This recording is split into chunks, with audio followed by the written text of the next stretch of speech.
네, 헛소리 금지고요. 끝내고 이제 두 번째 파트로 넘어왔는데요. 두 번째 파트는 오늘 얘기해볼 주제는 이 탄핵에 대한 얘기를 좀 해보고 싶어요. 그래서 탄핵 국면에 또 계엄 국면에서 진짜 적극적으로 시위에 나가서시고 또 사람들을 독려하셨던 두 패널분 모셨습니다. 다시 모시겠습니다. 네, 다시 한번 전진하는 민주주의 벨리드 김연웅이라고 합니다. 반갑습니다. 네, 안녕하세요. 광장을 잇는 윤태청. 이전에는 윤석열 퇴진을 위해 행동하는 청년들이었고요. 지금 이제 윤태청으로 이제 활동을 하고 있습니다. 김철규입니다. 반갑습니다. 사실은 이 두 분이 사실은 제가 또 모시면서도 정말 또 얘기 듣고 싶었던 그런 분들이세요. 사실 이 시청자 여러분께서도 이 계엄 이후에 광장에 굉장히 많이 나가셨잖아요. 근데 이 두 분도 이 윤태청이랑 이 벨리드라는 단체를 통해서 이 시위를 적극적으로 또 지지하고 또 많은 분들과 이런 시위의 열기를 이제 같이 공유했던 그런 경험을 가지신 분들이라서 오늘 모시고 얘기 나눠보도록 하겠습니다. 그래서 사실 제가 이 주제를 좀 뽑은 이유가 사실은 저희 세대라는 게 제가 여러분 아시다시피 제가 이제 93년생이거든요.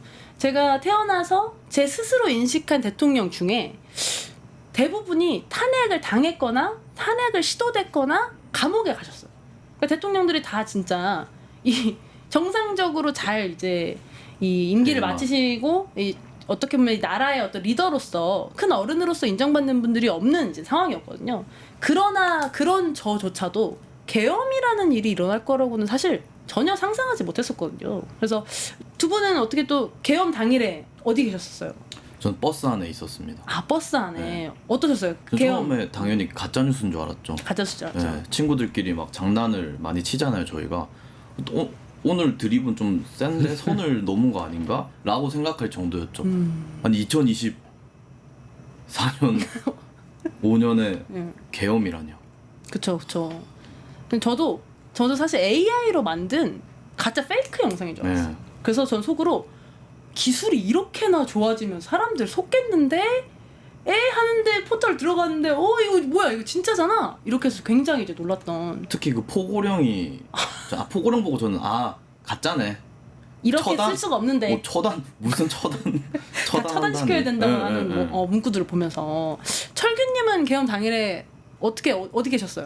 저는 그 당시 그러니까 대국민 담화를 발표할 때 이제 특강을 듣고 있었는데 이제 몇몇 사람들이 주변에서 비상계엄을 발표했다 대통령이. 그래갖고 처음에는 안 믿겼어요. 이게 비상계엄이 무슨 말인가.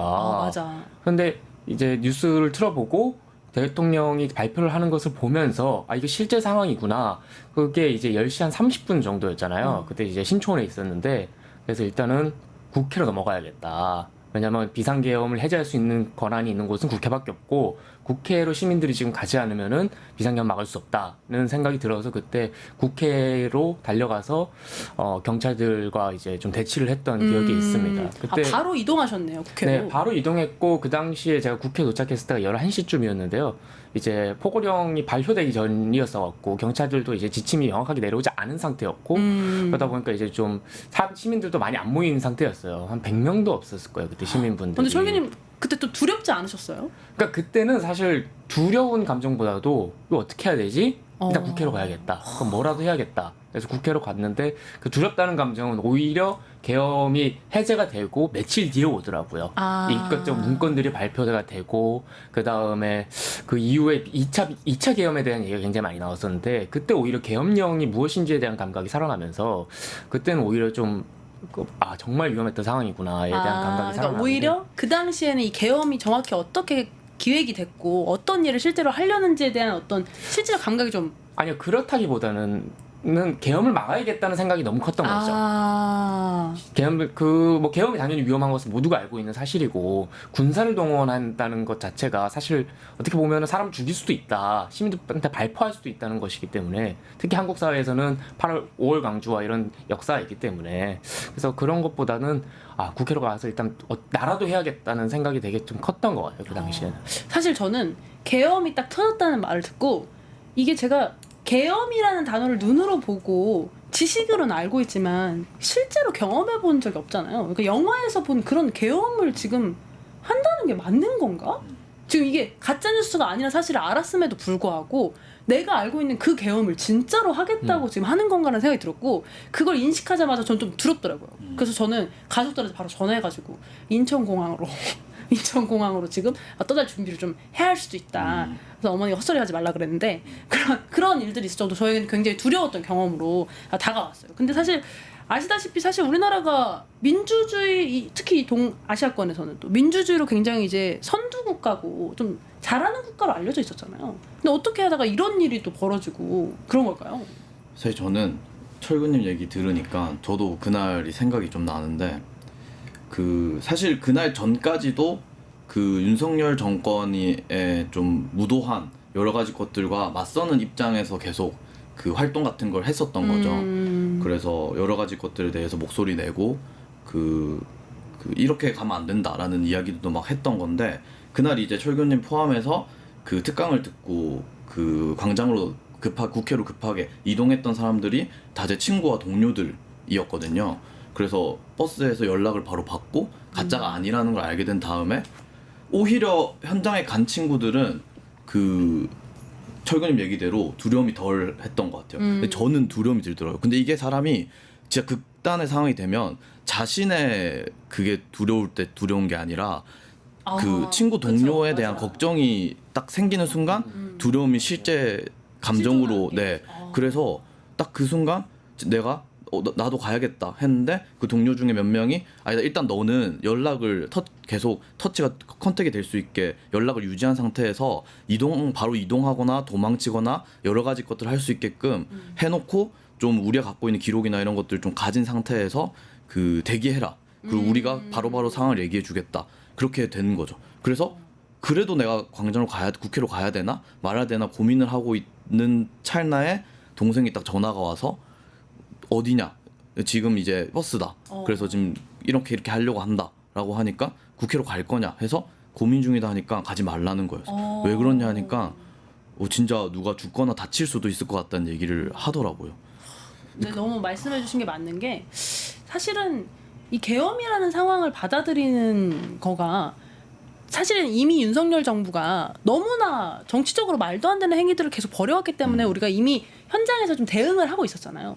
그런데 실제로 이런 일이 터지니까 누구는 철규님처럼 이거 지금 당장 막으러 가지 않으면 위험하다라는 이런 반응도 있고 실제로 이게 벌어진다면 내가 사랑하는 내가 소중하게 여기는 사람들에게 정말로 큰일이 일어날 수 있으니까 또 두렵지만 또 나가야겠다. 또 이런 것들이 있었던 것 같아요. 그래서 그날 밤에 현장에서 이제 있으신 분들 보면은 어떤 계엄에 대한 어떤 폭력에 대한 내가 당할 두려움에 대해서보다는 이걸 막지 않으면 안 된다는 어떤 큰 사명감이 있었던 것 같아요.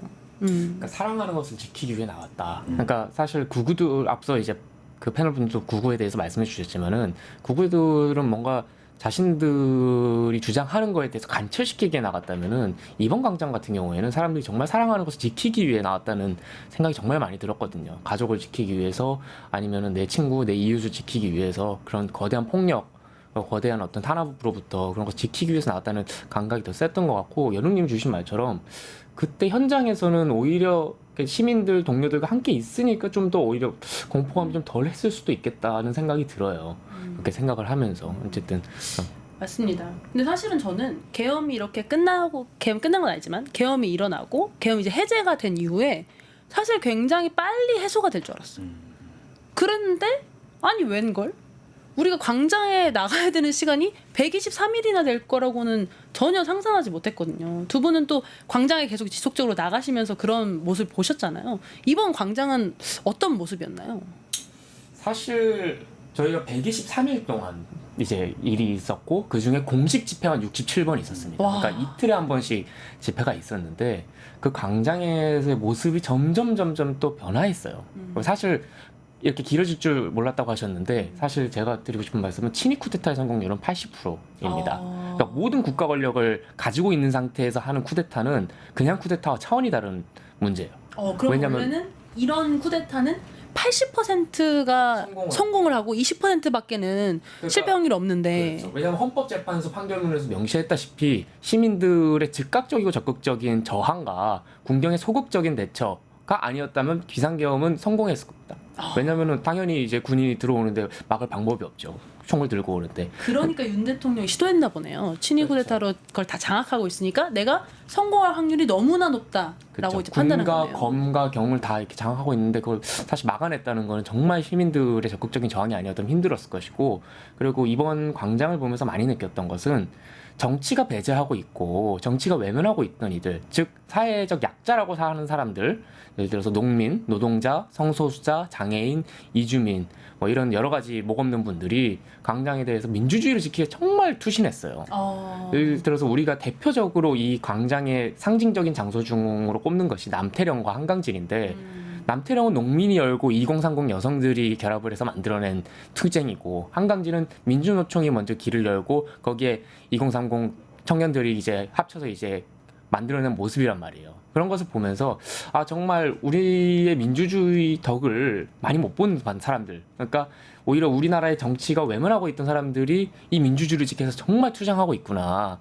그리고 그런 투쟁들이 합쳐지면서 이 광장의 모습이 바뀌어 나가고 있다. 더욱더 평등하고 더욱더 평화로운 모습으로. 저는 좀 기억에 남는 어떤 모습은 맨 처음에는 이 윤석열의 이런 계엄에 대해서 굉장히 비판하고 이것을 멈추기 위한 어떤 구호들이 이제 메인을 주로 이뤘던 것 같아요. 근데 이제 시위가 이제 길어지면서 누군가가 어떤 이런 맥락에서 좀 이제 벗어나신 분들은 아니 왜 발언 때 올라가서 다른 얘기를 해? 이런 얘기를 할 정도로 소외된 목소리들을 적극적으로 개진하면서, 그래서 이게 단순히 윤석열 계엄뿐만 아니라 이 계엄을 통해서 이루어내야 되는 어떤 사회의 모습들, 잊혀진 모습들에 대해서 또 그린 부분들이 좀 많은 것 같아요. 네. 사실 저는 저희가 이제 되게 마음이 조금 씻어내렸던 순간이 문영배 헌법재판소장 권한대행이 이제 8대0 선고 요지를 읽어내리면서, 그때 제가 제일 기억에 남았고 많은 사람들도 인상 깊게 봤던 게, 국회가 신속하게 비상계엄 해제 요구 결의를 할 수 있었던 것은 시민들의 저항과 군경의 소극적인 임무 수행 덕분이었지, 윤석열 대통령이 그거를 소극적으로 하려고 했던 게 아니다라고 명확하게 판시를 해줬잖아요. 저는 거기에 시민들의 저항이라는 그 말을 강조한 이유는 우리 사회와 정치가 시민들한테 빚졌다고 생각해요. 그럼 그 시민들은 어떤 시민들이냐고 하면은 돈이 많고 기존에 그 사회에서 기득권을 가지고 있고 이런 사람들이 아니라 기존 사회에서 외면해왔던, 아까 철규님이 얘기해 주셨던 농민, 남태령에서의, 그다음에 여성, 소수자, 약자, 그러니까 사회가 평소에 이 사회는 우리가 민주주의를 이뤘다고 얘기는 했지만 일상에서 민주주의가 완성되지 않은 상태에서 각종 차별 속에서 배제되고 소외되고 있던 이들이 오히려 이 민주주의가 위기에 처하자 그 누구보다 먼저 달려와서 광장을 지키면서 결국 이거 지켜낸 거죠. 시민들의 저항이 없었으면은 비상계엄 해제 요구 결의를 못했을 거다라고 헌재가 얘기를 한 거잖아요. 저는 너무 공감하는 게 그 계엄난 당일, 그리고 앞뒤로 그 뒤로 3일 정도의 시위에 가장 먼저 또 가장 많이 튀어나온 사람들이 사실은 어떤 직장인이거나 이런 게 아니라 지금 어떻게 보면은 쉬었음 청년처럼 어떻게 분류되는 어떤 그리고 대학원생들, 그러니까 시간이 진짜 있어서 나올 수 있는 그런 개념보다도 내가 이 상황에서 지금 적극적으로 대응할 수 있는 그런 어떻게 보면 좀 목소리를 갖지 못한 시민들이 적극적으로 나와서 이렇게 액션을 해주시더라고요. 그러니까 사실은 그런 분들에게 사실은 정치인들이 다 빚진 거잖아요, 목숨. 빚진 거죠. 왜냐면 계엄의 그때 과정을 보면은 죽이라고 명령한 사람 몇 명이에요.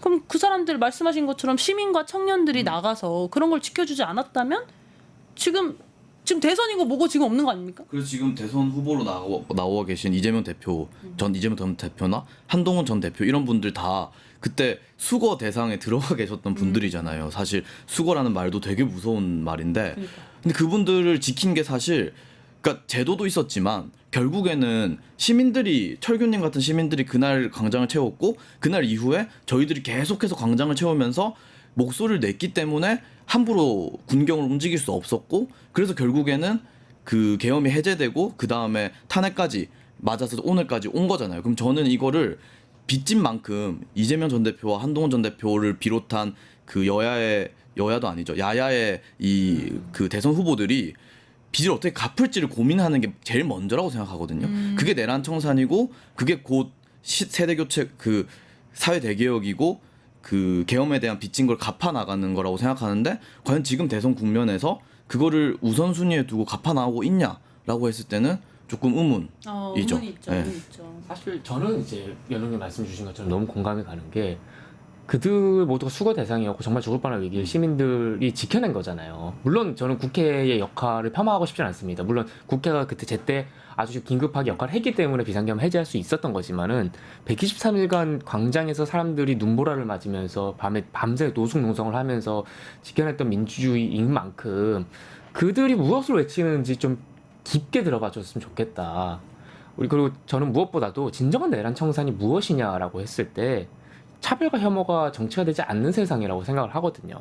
왜냐하면 윤석열이 어떻게 탄생했냐. 다 차별과 혐오의 정치로 탄생을 했던 거거든요. 그때 대표적인 게 윤석열 대통령 여성가족부 폐지 7글자 내고 지지율이 오르고 이런 식으로 그런 2020년의 모습이 있었기 때문에 어떻게 보면 지금 오지 않았나. 그러니까 차별과 혐오를 우리가 용인했기 때문에 지금의 내란 정국이 어떻게 보면 탄생했을 수도 있다. 물론 이게 단정지어서 말할 것은 아니지만은 그런 만큼 좀 진정한 내란 청산을 위해서 그런 사회적 소수자와 약자가 함께 갈 수 있는 민주주의를 좀 만들어 나가는 모습이면 좋겠다. 그리고 대선 주자들이 빚진 만큼 시민들에게 민주주의를 빚진 만큼 좀 역할을 해줬으면 좋겠다 하는 마음 저도 있습니다.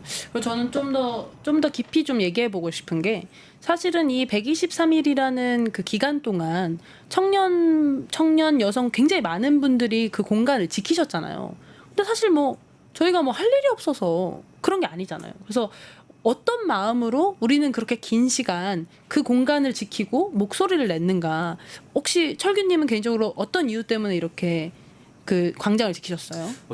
뭐 저뿐만이 아니라 사실 저는 이제 윤태청이라고 이제 시민분들이 이제 퇴진 국면에서 모일 수 있는 플랫폼 시민단체를 만들어 갖고 이제 운영하는 입장에서 정말 많은 시민분들을 만나봤었거든요. 근데 그분들은 뭐였냐면은 시민으로서의 책무가 있습니다. 책무감을 굉장히 많이 느끼세요. 나라도 해야 된다. 이 국면에서. 그런 것이 있었고 12월 3일날 못 나간 그 부채감. 그것이 정말 그들을 움직이고 했었고 어떤 분들은 심지어 유서를 쓰고 나오신 분들 계세요. 이 비상계엄 국면과 탄핵 국면에서 특히 20대 초반 분들 중에는 많은 분들이 특히 3월에 선거가 계속 미뤄지면서 유서를 쓰고 나오신 분들이 굉장히 많이 계십니다. 그 정도로 이 사람들은 민주주의를 지키기 위해서 그러니까 어떤 마음이 아니에요. 그냥 민주주의를 지켜야 된다. 그리고 내가 사랑하는 이 가족과 친구와 이웃들을 지켜야 된다. 그 마음으로 나오셨습니다. 다른 고민은 그렇게 없었어요. 물론 그런 건 있습니다. 예를 들어서 그간 삶에서 각자의 강장이 여러 어젠다들은 분명히 있습니다. 예를 들어서 농민분들은 양곡관리법이라든지 노동자분들은 노조법 2, 3조 개정 그리고 성소수자분들은 차별금지법 이런 문제들이 있었기 때문에 또 일상의 강장들이 이렇게 쌓여서 이런 큰 광장의 모습을 또 만들어낼 수 있지 않았을까. 이런 평등한 광장의 모습 를 만들어낼 수 있지 않았을까. 아무튼 각자의 삶을 투쟁을 연결하고 또 민주주의를 지키는 마음, 저는 큰 마음은 정말 그렇게 그것이 거대하다면 거대하다지만은 그런 마음으로 다 나오셨다고 봅니다. 제가 만난 분들은. 연웅님은 어떤 마음으로 광장에 나오셨어요? 사실 제가 속해 있는 그 전진하는 민주주의 벨리드 팀은 그 벨리드가 빅토리 앤 러브 인 아울 데모크로시거든요. 그러니까 우리의 민주주의의 사랑과 이 승리를 가져오겠다. 그래서 지금 사실 제도적으로 87년에 만들어진 체제에서 일상 속 민주주의를 좀 더 실현하는 걸 해보겠다고 해서 그 팀이 만들어가고 있는 건데 그러다 다시 갑자기 후퇴하게 되는 결과를 만난 거죠. 그래서 광장에 나갔는데 광장에 나갔을 때 단순히 저희가 그 군사 독재를 다시 일어나는 걸 막겠다의 마음이 머물러 있었던 게 아니라 그리고 광장에서 이야기됐던 것들이 그것만 있는 게 아니라 그것뿐 아니라 다시 후퇴할 수 없는 것뿐 아니라 다시 후퇴하지 않으려면 더 전진해야 되거든요. 머물러 있으면 또 누군가 윤석열 같은 사람이 나와서 후퇴시킬 수도 있는 거거든요. 그래서 어떻게 하면 우리가 전진시킬 거냐 우리 민주주의를 지금보다 제도적으로도 일상 속에서도 그다음에 철구님이 얘기했던 것처럼 더 혐오와 차별이 없는 곳으로 만들 것이냐라는 것을 고민하고 있었고 그 고민을 광장에서 그것까지 같이 지킨다고 생각했던 것 같아요. 근데 광장에 딱 갔더니 마침 또 나왔던 사람 대부분이 그 현장에서 배제되고 소외됐었던 그 시민분들 혹은 이 한국 사회가 민주화가 됐고 산업화가 돼서 먹고 살만하고 모두의 권리가 지켜진다고 하지만 막상 일상에서는 내 권리가 잘 안 지켜지는 것들이 여전히 많고 모두가 먹고 살만하다 하는데 나는 왜 힘들고 어렵고 내가 원하는 일상을 지속 가능하게 만들어가는 게 어렵지? 내가 할머니 할아버지가 되는 걸 상상하는 게 왜 어렵지? 라고 하는 수많은 사람들이 존재하잖아요. 그래서 이들이 나와 있는 걸 보게 됐어요. 그래서 아 이게 민심이고 이게 광장이구나. 그래서 거기 있는 사람들과 같이 그 새로운 지속 가능한 그 경제 모델이나 지속 가능한 사회에 대한 이야기들을 하게 되고 이렇게 차별받고 혐오를 당해왔던 여성과 소수자에 대한 이야기들이 나오게 되고 그런 이야기들을 같이 나누면서 광장이 구성되고 또 그 광장의 목소리가 모여서 힘이 됐다고 생각하거든요. 그래서 저는 지금 그 대선 국면에 나와 있는 사람들이 아 이제 윤석열이 날아갔으니까 이제 내 차례다 이렇게 이기적인 생각을 가지는 게 아니라 정말 시대적 소명으로서 광장이 얘기했던 그 주제들 그 의제들 그리고 광장에 나와 있던 그 사람들의 그 염원을 그 담은 공약들이 만들어지고 그 교체가 만들어져야만 우리가 다시 후퇴하지 않는 전진하는 민주주의 다음의 민주주의를 만드는 거지 다시 똑같은 후보를 뽑고 똑같은 대통령이 되고 그럼 반복되는 거 네 바뀌지 않는다고 생각해요. 저는 그 이번 그 전체적인 그 123일간의 어떤 그 시위를 봤을 때 맨 처음에 개업 날은 이제 나오실 수 있는 새벽에 나오실 수 있는 분 나오시고 그 뒤에 1, 2, 3일 시위가 진짜 컸던 것 같아요. 근데 그러고 나서 사람들이 좀 느낀 감각이 뭐냐면 이건 계엄을 온 국민이 바라봤으니까 이거는 이제 끝나겠지. 약간 이런 감정이 있었던 거예요. 근데 안 끝나는 거야. 그래서 이러다가는 안 되겠다. 이러다가는 이게 정말로 뭔가 얼렁뚱땅 넘어가서 뭔가 이렇게 되겠다 하는 마음으로 사람들이 많이 나오신 것 같아요. 그래서 사실 그런 모습들이 좀 드러난 게 저는 키스스시 그런 게 아니었나. 이 밤을 새면서 눈을 맞아가면서라도 이거를 해야 되는 것이 설마 했던 일이 현실이 돼서 정말 이걸 막지 않으면 그대로 진행될 것 같은 그런 불안감과 두려움이 좀 있었던 것 같아요. 그러니까 사실 또 일종의 흐름이랄 게 있는데 광장이 서사랄지 그런 것들이 좀 있는데 2월 3일 날 개업 비상계엄이 발생하고 14일까지 11일간 매일 집회를 했습니다. 국회에서 매일 집회를 하고 7일 날 100만이 모였는데 아예 투표 자체가 부결이 됐고 14일 날 200만 시민들이 모여서 탄핵을 가결시켰는데 그 다음으로 이제 강화문으로 넘어와서 12월 21일 날 집회를 처음 열었단 말이에요. 근데 그날 뭐가 발생했냐면 그날 남태령이 발생했습니다. 농민분들이 상경투쟁을 하고 있는데 그 상경투쟁을 하고 있는 것을 서울의 경찰이 가로막고 있고 경찰들이 폭력적으로 진압하고 있다. 그래서 그 다시 광화문에서 집회를 처음 했던 시민분들이 이제 남태령을 옮겨가서 무박 2일 투쟁을 하셨거든요. 그래서 결국 어쨌든 트랙터가 그 남태령을 넘어서 시민들의 적극적인 투쟁으로 넘어서 한강진 이제 거기 앞에 관저 앞에 도달을 했단 말이에요. 그리고 다다음 주쯤에 이제 한강진에서 이제 체포 투쟁이 벌어졌었는데 뭔가 이렇게 밤을 새서 이렇게 만들어 나간다는 건 사실 2016년 때는 그런 모습은 딱히 없었던 것 같거든요. 모든 시민들이 이렇게 나와서 이렇게 투쟁을 하고 노후동성을 하는 건. 근데 어쨌든 강태령에서 시민들이 연대를 함으로써 그런 일련의 승리를 맛봤고 이런 노숙농성이 되든 아무튼 연대한다는 것에 어떤 승리의 감각을 맛본 시민분들이 더욱 적극적으로 나오게 되지 않았을까. 그리고 그래서 이후에 사실 우리가 말벌 시민이라고 하잖아요. 그 말벌 시민의 시작이 사실 남태령과 한강진이었거든요. 그런 거 보면서 이게 좀 그래도 광장에 바뀌어가는 모습들도 있었고 시민들의 그런 투철한 마음이 약간 그런 서사를 쌓아감으로써 생겨지지 않았을까. 저는 이 과정 중에서 좀 문제라고 느꼈던 것 중에 하나가 왜 우리는 2016년에 발생했던 박근혜 탄핵 때는 밤을 새지 않았냐라고 좀 생각해 보면은 그때 덜 분노한 게 아니라 그때는 박근혜라는 사람의 어떤 잘못을 명확하게 모두가 인식하고 그를 비호하거나 수호하려는 식으로 공권력이 사용되지 않았던 것 같아요. 근데 이번에는 경호처부터 시작해서 경호처, 경찰 이런 조직들이 뭔가 지금도 살아있는 권력을 뭔가 지키려고 하는 듯한 어떤 협조하지 않는 모습이 이제 보이면서 사람들 시민들이 좀 더 적극적으로 이런 상황에 좀 투입된 게 아닌가? 시위 자체가 좀 난이도가 높아진 시위였다는 저는 생각도 좀 들더라고요. 그 제가 탄핵이 처음에 탄핵 가결이 실패한 날 기억나세요? 네. 그때 국민의힘 의원이 7명인가가 들어가서 가결을 했으면은 통과가 됐는데 그러지 못해서 한 명만 더 하던 때가 있었거든요. 그래서 제가 아마 자료 한 번 더 보내드렸던 게 있는데 그때 제가 진짜 기이한 경험을 한 게 그 시민들이랑 같이 외치는 그 장면이 그 뉴스 보도에 담겼었어요. 근데 그때 제가 뭔가 따로 조직을 하거나 제가 평소에 저랑 같이 활동하던 사람들이 모여있던 게 아니라 저도 너무 의아하고 왜 국민의힘은 동참을 안 하지 싶어가지고 당사 앞에 간 거거든요.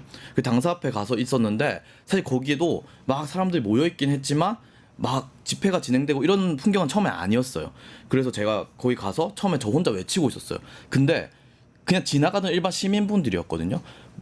같이 외치다가 그 사람들이 뭐라고 하냐면은 대개는 그 사람들이 뭐 민주당 지지자거나 혹은 국민의힘 지지자가 아닌 사람들만 모여 있고 이런 것도 아니었어요. 그냥 길 가는 시민들이었어요. 근데 아니 왜 가결에 참여를 안 해? 왜 국회로 안 가? 이 얘기들이 웅성웅성했어요. 그래서 제가 그걸 좀 모아가지고 저희 같이 좀 구호를 외칩시다 해서 국민의힘은 탄핵에 동참하라라는 구호를 막 열심히 외쳤단 말이에요.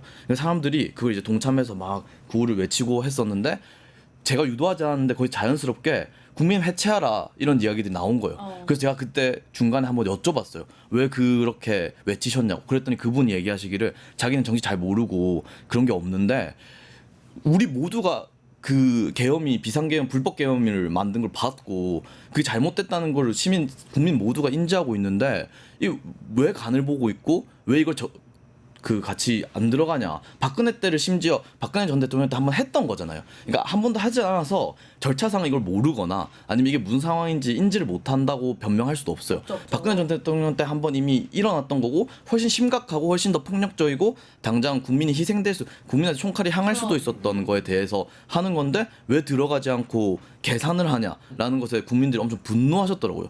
모욕감을 느끼시더라고요. 저는 여기서 좀 하나 짚고 싶은 게 사실은 박근혜 탄핵 때만 해도 박근혜 대통령을 비호하려는 정당 내 세력은 비주류였어요. 뭔가 그런 주장을 하는 거는 극우였죠. 예, 극우다 이랬는데 저는 이번에 정말로 이 국민의힘이 정말 반성해야 되는 지점이라고 생각하는 부분은 이번 탄핵 때 정당 차원에서 탄핵에 참여할까 말까를 고민했고 집단적 행동을 진행했고 심지어 지금까지도 그 당에 있는 대선을 나오겠다고 하는 후보들조차 이 탄핵에 대한 어떤 반성이나 그런 부분이 너무나 적다는 거예요. 근데 이런 부분은 왜 이렇게 일어난 걸까요? 시민들의 생각과 너무 다르잖아요. 사실 저희가 그래갖고 연우님 말씀 주신 것처럼 그때 7월날 투표가 부결이 나고 저희가 11일에 장례식을 치렀습니다. 국민의힘 장례 자료 사진으로 보내드렸던 것 같은데 선글라스 쓰고 이렇게 장례식에 이게 좀 유머러스하게 좀 풀어봤었는데 그때 놀랐던 거는 연우님이 이제 조직되지 않았는데 시민들이 막 모여있다고 했잖아요. 저희도 정말 깜짝 놀랐던 게 저기 트위터에서 5만 RT인가요? 그게 타고 막 시민들이 평일 낮에 청년들만 200명이 모인 거예요. 국힘 당사 앞에서. 그래서 이 시민들의 분노가 정말 어마어마하구나. 근데 사실 말씀 주신 것처럼 국민의힘이 그때는 사실 234표였잖아요. 근데 이번에 겨우겨우 아슬하게 204표였나요? 이렇게 통과가 됐단 말이에요. 그런 거를 보면은 그들이 그 탄핵 이후에 점점점 어쨌든 보수화 더더더 극우화가 되고 그 앞서 말씀드린 것처럼 차별과 혐오를 적극적으로 정치적 자산으로 삼았다. 그러다 보니까 당연스럽게 극우화되는 것은 너무 당연한 기결이다. 이런 생각이 들었거든요. 사실 어이가 없는 게 여전히 반탄파, 참탄파 이런 표현을 쓰잖아요. 아직도. 그러니까 8대 0으로 헌법재판소 판명이 됐고 국민 정서가 전체적으로 이미 그것에 대해서 지나갔는데 아직도 탄핵에 반대한다는 반탄파가 존재하고 심지어 그 반탄파 후보들이 꽤 높은 순위권에 계시죠. 1, 2위만 이렇게 하고 계시잖아요. 그것 자체가 저는 국민의힘이 정말 반성해야 된다고 생각하고 이거는 단순히 이번 대선 때 뭐 이기고 지냐 뭐 이 싸움이 아니라 그 싸움이라고 자꾸 생각하시는데 그게 아니라 저는 그렇게 되면요 국민의힘이 소멸돼야 된다고 국민이 생각하게 될 거라고 생각해요.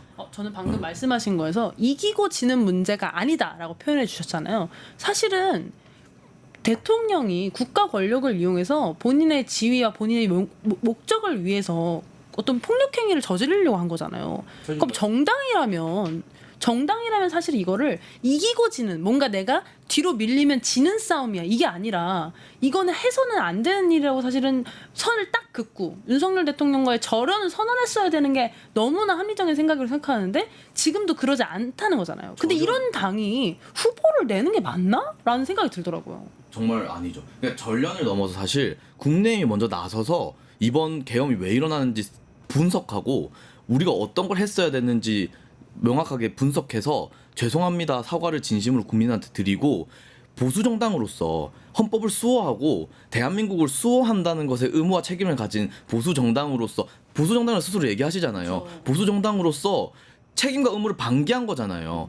그러니까 심지어 2번의 대통령이 그렇게 탄핵을 당했고 그거에 대해서 저는 정말 석고대죄 라는 말이 아까울 정도의 속보대제를 하지 않으면 후보를 낼 자격을 떠나서 정당으로서 계속 존재 자체가. 유지되는 것 자체가 너무 부끄럽고 말이 안 되는 일이 아닌가? 사실 그 내란이잖아요. 그러니까 우리가 내란이라는 말을 자주 쓰다 보니까 그 말까지 익숙해진 게 너무 무섭지만 사실 내란이라는 거는 보수랑 전혀 정반대에 있는 개념이지 않나요? 근데 저는 그거를 보수 후보들이 아직도 반탄파 찬탄파 하면서 아직도 누구는 윤석열 대통령한테 불쌍하다 이런 이야기들을 하고 계신 후보들이 존재하고 그게 당의 여론이 막 형성되고 저는 이대로 가면은 정말 선을 넘은 일이라고 생각이 들어요. 아니 네. 윤석열 대통령이 아니라 전화 불쌍하게 여겨줘야죠. 우리 2030 세대나 불쌍하게 여겨주고 윤석열 대통령의 계엄을 일으켜서 주식이 박살난 사람들을 불쌍하게 여길 생각을 해야지. 보수가 뭡니까? 공동체를 사랑하는 집단이라고 표현하는 거 아니에요? 공동체를 위해서 지켜줘야 될 것들을 수호하겠다고 얘기하는 집단들이잖아요. 그리고 맨날 뭐 얘기하는 게 개인의 재산을 개인의 재산이 지금 파괴되는데 지금 뭘 지키고 있는 거야. 사실 보수 정당이면 당연히 제일 순위로 해야 되는 건 헌법을 지키는 거잖아요. 그쵸. 근데 헌법을 파괴시켰습니다, 대통령이. 이번에 959에서 국민의힘이 후보를 안 냈죠. 기책 사유가 있다고 해갖고. 그럼 이번에 기책 사유는 누구한테 있습니까? 압도적으로 국민의힘한테 있단 말이에요. 대통령을 배출시킨 당이 그 대통령이 헌정 질서를 파괴하는 내란을 저질렀고 폭력, 그러니까 군인과 경찰을 동원해서 국기를 침탈했습니다. 심지어 동조까지 했고 심지어 국민의힘 거기에 동조를 했고 지금도 적극적인 동조를 하는 후보들 김문수 후보 같은 사람들이 아직도 판치고 있단 말이에요. 그렇다면 이 정당은 과연 우리가 민주주의 사회에서 용납할 수 있는가? 저는 진짜 대선을 떠나서 국민의힘은 존립을 우리가 지금 다 진지하게 시민들이 고민해야 됩니다. 이거 해체를 고민해야 됩니다. 이거는 정말로. 저는 반농담 반진담으로 친구 동료들이랑 내가 애국 보수다. 나도 이제는 내가 애국이다. 아니 헌법도 지키지 않는 게 보수면은 너 보수하지 마라. 내가 애국 보수하겠다. 저 대한민국 육군 장교 출신이거든요. 저는 말이 안 되는 일이라 생각해요. 사실 군대를 동원해서 그 총칼을 시민한테 겨누려고 하는 거는 그거는 도저히 카바칠 수가 없어요. 도저히 그렇죠. 말이 안 되는 거예요. 어떤 수식어를 붙여도 설명할 수가 없어요. 그러니까 8대0 결론 나온 거잖아요. 그러니까 차라리 나를 애국보수 시켜달라. 내가 애국보수 하겠다. 아니 우리가 빼앗긴 게 너무 많아요. 이런 말도 안 되는 보수 아니야. 이런 말도 안 되는 극우에게 지금 태극기조차 들 수 없는 이 엄혹한 현실. 제 태극기 돌려주세요. 네. 농담으로 하는 말이 진보 성향인 분들이 이제 강장에 나오시다 농담으로 하는 말이 내가 내 입으로 호헌을 외칠 줄은 몰랐다. 나는 사회권이 보장된 헌법을 만들고 싶은데 지금 호헌 좌파가 됐다 내가 농담으로 그런 식으로 이제 막 농담을 하시는데 정말 민주주의가 87년의 시계로 다시 돌아왔고 그래서 우리가 어떻게 이 민주주의 폐허 위에서 다시 건설할 것인가는 정말 진지하게 특히 우리 세대가 앞으로 민주주의를 더 만들어 나가야 돼 우리 세대가 진짜 고민해야 되는 문제라고 생각합니다. 근데 저는 여기서 진짜 또 더 문제는 이런 자꾸 보수의 말도 안 되는 짓들이 아까 가짜뉴스 확산된 것처럼 확산되고 있어요. 왜냐하면 옛날에는 이런 극우에 나간다는 건 뭔가 어른들이 뭔가 이제 과거의 어떤 추억, 과거의 어떤 특정 정치인에 대한 지지 때문에 나가는 일이었는데 이번 태극기 집회 보세요. 2030들이 나가서 같이 집회에 참여하고 있잖아요. 지금도 윤 어게인을 외치는 2030들이 있잖아요. 이런 모습들은 왜 나타나는 걸까요? 그러니까 사실 2030 남성의 극우화에 대한 논의는 굉장히 많이 나왔지만은 뭐 그게 좀 저는 피상적으로 접근할 문제는 아니라고 생각합니다. 왜냐면은 탄핵 광장에서도 2030 남성들은 굉장히 많았거든요. 연웅님도 그렇고 저도 그렇고 2030 남성이고 무엇보다도. 근데 우리 세대 특히 저 같은 제가 20대 후반인데요. 저희 세대의 가장 보편적인 문화 중에 하나가 뭐였냐면 일베 문화였습니다. 커뮤니티 문화였어요. 그런 어떤 행동 양식들, 그러니까 혐오와 차별 그리고 특히 제가 이제 기억에 남았던 장면 중에 하나는 그 한강진에서 이제 수도원 앞이었습니다. 수도원에서 이제 수도사님께서 문을 열어주셔갖고 시민들이 좀 추위를 이제 피하고 있던 그런 풍경이었는데 그 앞에서 뭐가 있었냐면요. 20대 남성들이 와갖고 그 노무현 대통령 그 목소리로 음악을 만든 거 있지 않습니까? 좀 말은 못하겠는데 네. 그런 혐오적인 비하하는 컨텐츠를 틀고 대고 거기서 막 춤판을 벌이는 거예요. 그런 걸 보면서 이건 정말 커뮤니티 문화의 폐해다. 특히 우리가 일베 문화 이런 것들에 대해서 그들을 너무 용납해 준 것이 아닌가 사회적으로.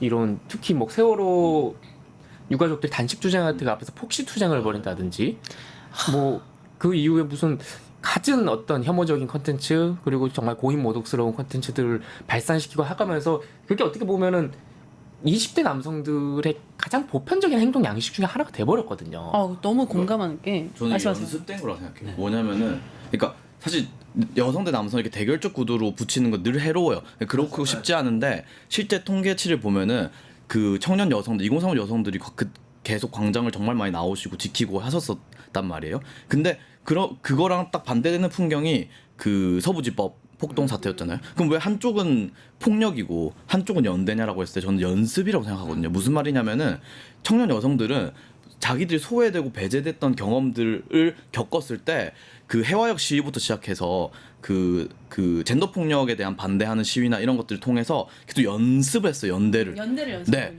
연대를 연습하고 광장에 나와서 같이 연대해서 목소리 내고 이런 방식으로 해결하고 이런 방식으로 목소리 내는 걸 연습해 왔는데 그러면은 2030 남성들이 뭘 연습돼 왔냐라고 했을 때는 사실 방금 봤던 것처럼 그 일베 문화라던가 커뮤니티 문화, 조롱 문화 같은 것들이 연습돼 왔던 거죠. 그래서 방법을 떠올렸을 때 연대를 떠올린 게 아니라 폭력, 그 다음에 조롱, 공격, 가짜 뉴스를 전파하고 하는 것들 그런 것들을 먼저 떠올리게 됐던 거죠. 근데 이 책임을 누구한테 했냐 하면은 물론 뭐 그 개개인도 책임이 있다 하겠지만 저는 결국에는 이들이 이렇게 방치한 건 정치권이라고 생각하거든요. 사실 윤석열 정부가 어떻게 만들어지고 세워졌냐를 보면은 기시감이 되게 드는 게 맨 처음에 그 여가부 폐지 이야기부터 시작해서 그 이준석 그 전 대표였죠. 그때는 이준석 그 의원이 대표였을 때 그때 여성들과 그다음에 소수자들한테 혐오하고 장애인 시위에 대해서 혐오적인 발언을 하고 차별하고 배제하고 그런 것들을 통해서 혐오를 계속 연습시키고 지지자들한테 그 혐오의 에너지를 계속 정치에 이용하고 했던 것들이 반복되고 오다가 윤석열 정부가 그렇게 그 기반 위에서 만들어진 거고 또 그 윤석열 정부가 이런 사고 이런 끔찍한 일을 저지른 이후에도 계속 반복해서 그 이들을 부추겼던 거죠. 그래서 저는 이 부분에 대해서만큼은 저는 이준석 대표가 지금은 자기가 아예 탄핵으로부터 다른 곳에 있다고 생각하는 것처럼 말씀하시는데 이 부분에서 저는 명확하게 책임이 있다 생각하고 사과를 해야 된다 생각하고 지금 국민의힘에 있는 정치인들 대부분이 저는 이 책임은 자유롭다고 생각하지 않아요. 아니 이거 진짜 보수 정치인들 지금 연웅님이 얘기하신 거 반복해서 집에서 ASMR처럼 그 경전 읽듯이 진짜 들어야 돼요. 저는 너무 공감하는 게 사실 우리의 탄핵 집회는 점점 더 평화롭고 어떻게 보면 점점 더 유쾌하게 변해갔던 것 같아요. 깃발도 정말 평등한 깃발들. 옛날에 무슨 뭐 그러니까 참여연대 뭐라고 하는 게 아니라 참여연대처럼 또 구호적 깃발만 있었다면 지금은 각자의 삶에 대해서 표현하는 깃발들이 많이 늘어났잖아요. 근데 반대로 보수 관련돼서 하는 그런 집회들을 보면은 점점 더 폭력적이고 누군가를 혐오하지 못하면 발언을 못하고 뭔가를 때려 부셔야 되고 누군가를 온라인이나 오프라인 상에서 계속 공격하는 그러니까 폭력적 양상으로 계속 갔던 거잖아요. 그리고 그런 사실 정점이 정치권은 시대를 반영하잖아요. 이준석이야말로 그런 걸 반영한 그런 정치인의 모습이고 그걸 적극적으로 활용한 인물 아닌가. 근데 그런 사람이 대선에 나와가지고 자기는 아주 뭐 이런 혐오의 사회에 나는 이미 내 책임을 다했다는 듯이 하는 것들은 사실은 본인만 모르지 왜 지지율 안 나오겠어요. 아 진짜 생각해 저는 이준석 선생님 생각해 보셔야 된다 생각해요. 왜 지지율이 안 나오는가. 2030들의 아주 평범하고 아주 이런 상황을 목도했던 사람들은 지지 못해요. 대변하지 못하는 거죠. 대변하지 못하는 거죠. 그러니까 사실 연웅님이 주신 말씀이 너무 공감됐던 게 연습의 그 경험이라고 하셨는데 사실 앞서 말씀드렸던 것처럼 노동자, 농민, 장애인, 이주민 다 이 연대 투쟁에 대한 경험과 연습이 있었던 사람들이거든요. 그렇다 보니까 어느 집단과 어느 투쟁과 연대하는데 너무 익숙한 거죠. 연대의 감각이. 근데 2030 남성들은 어떻게 보면 고립이 됐다. 그러다 보니까 폭력과 혐오의 자양분을 삼아서 성장해 나갈 수밖에 없고 조직이. 그러다 보니까 서부지법 사태가 발생하고 윤어게인 같은 정말 말도 안 되는 반헌법적 사태가 발생하고. 저는 이게 2030 남성 손가락질하는 식으로 흘러가도 안 된다 생각해요. 네, 당장 저희 둘도 2030 남성이잖아요. 그러니까 그 손가락질 하자는 얘기가 아니라 2030 남성을 이용해 왔던 거죠. 맞아. 가짜 뉴스 사실 그런 얘기도 하잖아요. 2030 남성들이 왜 우리만 군대 가요? 우리만 군대 가게 만든 게 누굴까요? 맞아. 네. 사실 기득권 정치인들이지 옆에 있는 여성들이 아니거든요. 우리 너무 살기 힘들어요. 우리만 경쟁하면 올려요. 누가 만든 걸까요? 지금까지 방치해오고 미래 세대의 이야기들을 방치해왔던 정치인들이 만든 거잖아요. 그래서 그들은 어떤 것도 지키지 않았고 어떤 것도 진보하지 않고 자기들의 기득권만 지키고 자기들의 이익만 진보시켜 왔던 정치인들 전체에 대해서 우리가 뭔가 발언을 하고 공격을 해야 되는데 자꾸만 갈라치기, 자꾸만 그 손가락질하는 방향으로 이게 흘러가는 거죠. 그래서 저는 이 방송을 듣고 있는 또 2030 남성분들 혹은 그때 당시에 이제 서부지법에 뭐 동참하셨거나 그런 것들을 또 윤어게인 생각하고 계신 분들 있으면은 정말 그게 우리한테 도움되는 일인가? 우리의 삶을 나아지게 하는 일인가 같이 고민해봤으면 좋겠어요. 절대 그렇지 않다. 그들 우리 삶을 생각하지 않는다. 윤석열 대통령은 우리를 걱정하지 않는다. 우리를 걱정하지 않는다. 우리를 걱정하지 않기 때문에 사실 우리가 더 깨어 있어야 되고 이런 액션에 사실 적극적으로 참여해야 되고 참여하면서 연대한 경험이 우리의 어떤 이런 평화롭고 평등한 삶을 만들어가는 거잖아요. 그래서 이런 광장에 대한 얘기를 조금 더 해보려고 하는데요. 준비된 타이틀 한번 잠깐 보고 가겠습니다. 뉴스토마토가 12.3 내란을 막아낸 시민영웅 1000명 찾기 프로젝트를 진행합니다. 내란을 막고 탄핵 소추를 이뤄낸 시민영웅 1000명을 찾아내 대한민국 민주주의의 역사로 기록하고 시상의 본보기로 삼음으로써 민주주의를 더 널리 확산하기 위한 프로젝트입니다. 이 과정에 직접 참여했거나 참여자를 추천해 주실 분들은 우측 제보하기 QR코드나 아래 메일로 추천 및 제보해 주세요. 많은 참여 바랍니다. 뉴스토마토와 함께해 주실 분들을 기다립니다.